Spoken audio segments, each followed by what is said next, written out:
I grew up knowing of Jesus, but I never knew him personally.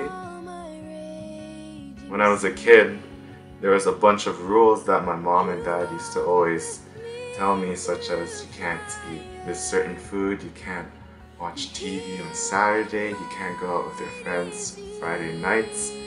And I just followed those rules like they were just rules. They didn't mean anything, I just had to follow them.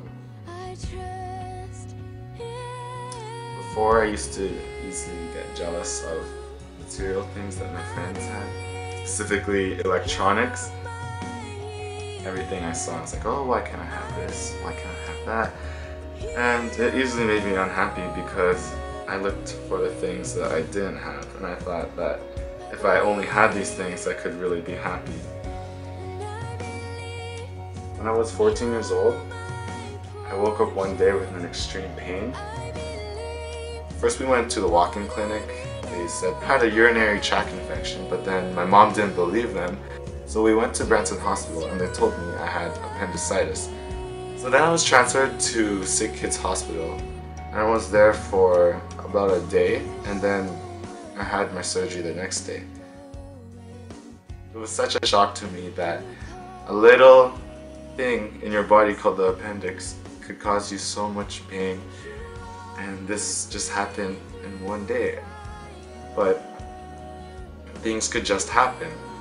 And what was scary was that the doctor told me that my appendix was inflamed and it was about to burst. And so what happens when the appendix bursts is that all the toxins that were in the appendix would go on your intestines, and then the survival rate for the surgery to clean up your intestines and everything within that area is very low. So my mom, she could have just waited, and she could have just believed the walk-in clinic that had a urinary tract infection, and I could be one day late. I could easily have been gone the next day. It made me realize that anything can happen in your life that could end it. It made me think, what have I done in my life to serve Jesus? Because I never really got to know him. He was just a character in the Bible that healed people, that died, and I never really took it to a deeper level. And so I thought about the love that he showed to me, because I could have easily just died that day.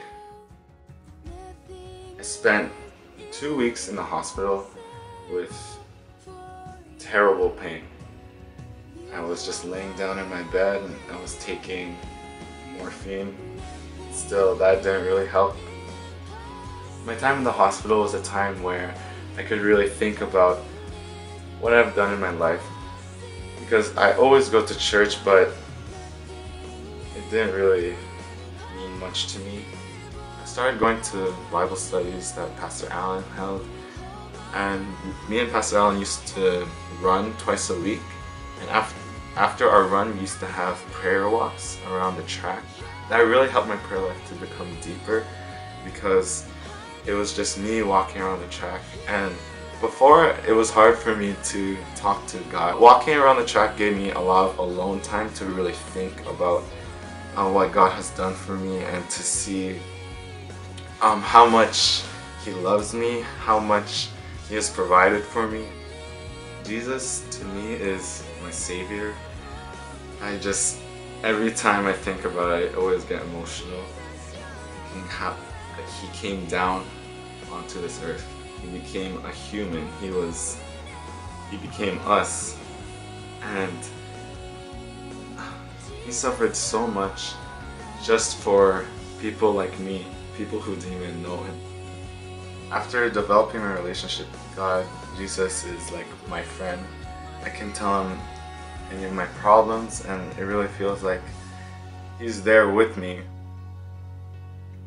My name is Edwin Castro, and Jesus changed my life.